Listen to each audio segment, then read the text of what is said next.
Welcome to Seraphina Tarot.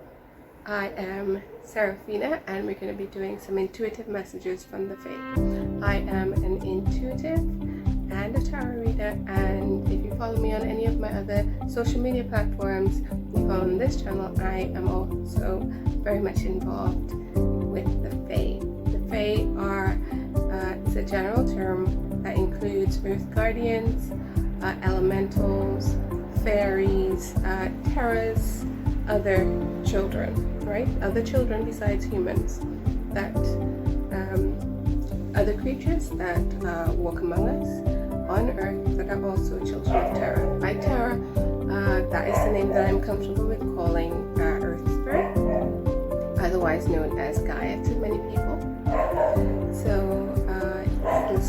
let's get on with the messages. Terror's child.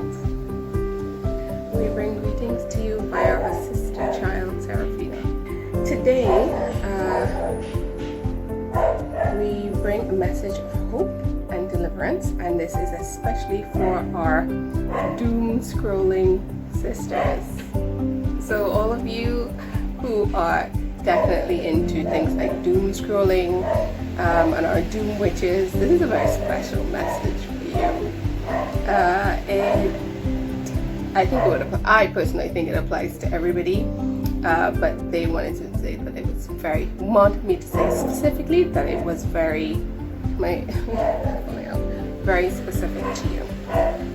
So this is a lesson, an exercise, and a message. So here we go.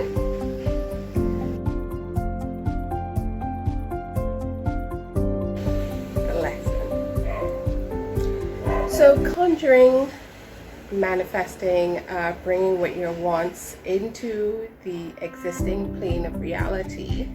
There's a lot that they had to say on this topic, and there are infinite ways to do this, but they wanted me to share one specific way, right? There's a lot that is written on it that you can find everywhere on conjuring, that's a term that's comfortable for you, manifesting, which is a term that's comfortable for you, and in all the ways there is a push aspect to it, and then there's a pull aspect to conjuring, manifesting. They're not necessarily dealing with the masculine or feminine, the push or the pull, but they wanted to talk about the two different ways to bring what you want into your reality. So this is the message from the faith. This is the lesson. They start with to remind you that the magic is you. So faith are very much desirous and willful type creatures. They have very strong wills and they have very strong desires. And in their magic that they create, they use that in themselves. That's not to say that they don't use tools, but the lesson today was really that the magic is in you, that you do not need tools, you do not need oils, you do not need plants, you do not need incense in order to create your magic, in order to generate the energy, because you are the tool. The magic is inside you, it is part of you, it is who you are. So the lesson really is that there is no other ingredient besides yourself. If it is that you want to conjure, manifest something, pull it or push it into your reality. They specifically wanted me to talk about the two very different aspects that some fae use. So some fae that are very desirous creatures, they have a lot of emotion and they use their emotion to to pull what they want into their reality or push what they want into their reality. And there's a lot that is written about manifesting by using your emotions to fuel what it is that you want to either allow into your space or push into creation, right? It's really documented. Rage, anger, joy, happiness, about allowing those emotions to well up in you, to generate that whirlwind of desire as a current, right? A pendulum to basically either attract, like opening and in that feminine way and allowing, or in that masculine way pushing it into existence, like creating it into existence. But there is another way that some fae use, and these types of fae, you will probably, if you come across, you would find them to be a little cold, a little distant, unsympathetic, sort of calculating. They feel very different to the fae that are very desirous, the fae that use their magic through their emotions. This other set of fae are very willful. They use their will to create, to generate, and with will there is an absence of emotion. That is not to say that these fae don't feel, but they feel in a very different kind of way, and so therefore they empty themselves of their feelings when they are creating. So will requires an absence of emotion to enact. When you are enacting your way, your will, when you are being willful, there is no emotion. It is an absence of emotion.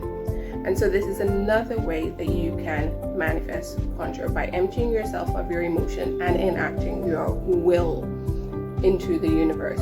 You can be opening a space with your will for your whatever it is that you want to align with you, or you can be pushing it into existence, basically pushing it in, using that masculine energy with your will and creating it so that you line up with whatever it is that you want to do, to bring in alignment with your path, with your life, with you, right? So these are the two different sort of ways that fae use their magic, through will or through emotion. Both very different ways, both very effective. So this is the lesson that they wanted me to share with you today, that there is no need for any other ingredient if it is that you want to create something for yourself, if you want to align with what your desires are, if you want to manifest, if you want to conjure, that the only ingredient that you need are either your emotions or your will. And so this is the lesson that they wanted me to remind you.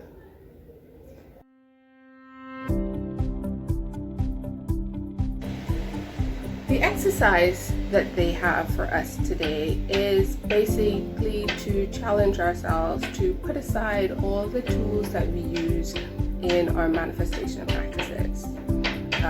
Put aside the candles, the incense, the mantra, put aside the oils, put them aside for a while and try using either whatever, one of the two. Start with the one that is more comfortable to you. So if you're used to using your emotions in order to, in your manifestation practices, try that without any other tools. Then try the one by emptying yourself of emotions and enacting your will. This is something that they want us to challenge ourselves, to be independent of anything outside of ourselves. Not to say that there is anything wrong with using tools. They are there to help us. But the Fae want to remind us that that is actually required. You don't need to. You can just use yourself, your desire, and your willfulness to do that.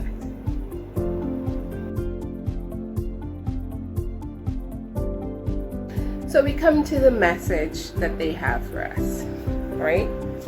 I want to make sure that I get this very, very clear, because they were very specific about, so I wrote it all down. They were very specific about what this message is and why the lesson of, keep losing my, and why the lesson of using ourselves and as the only ingredient, our desires or our will, and using and those exercises in order to master ourselves, mastering using only our emotions and our will, and why that's going to be important for us. So I wrote it down because it was so specific.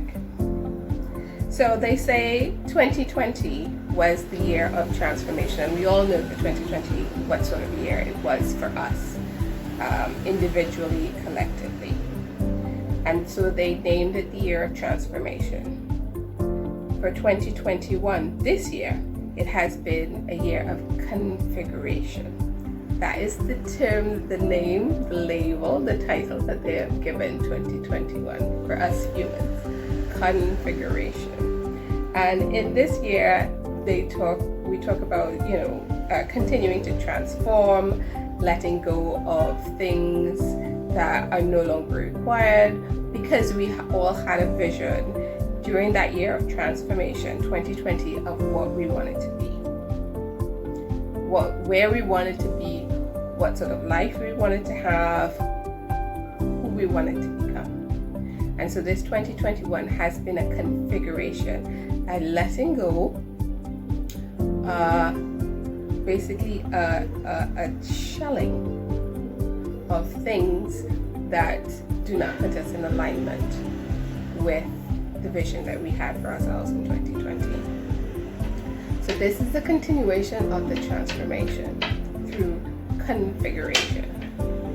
The reason why they want us to do these exercises and to remind us about this lesson, that we are the only ingredient that is necessary, is because for 2022, the title that they've given that year that's coming is recalibration. Yes, recalibration.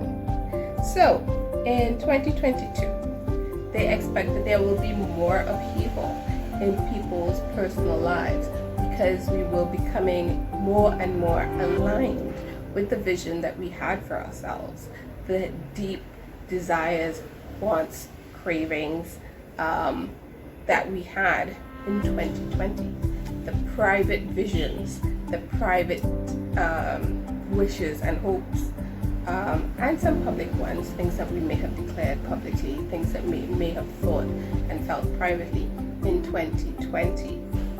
And so 2022 would be the recalibration. So all the things that are in 2021 that we didn't let go of, that all the crutches and things that we held on to, that kept us tied to the status quo and the current trajectories that we're on, the current life that we're on, all of that stuff is going to be, again, shed, let go of. There's going to be more shakeups to let go of that, because we're recalibrating. We're becoming more and more aligned with the vision that we had for ourselves in 2020. And so, oh gosh, let me read this. Right. So, the embers of what wasn't shed, cleaned, cleared, closed will be shaken out for more new to be aligned with us. And that's a direct quote that I got.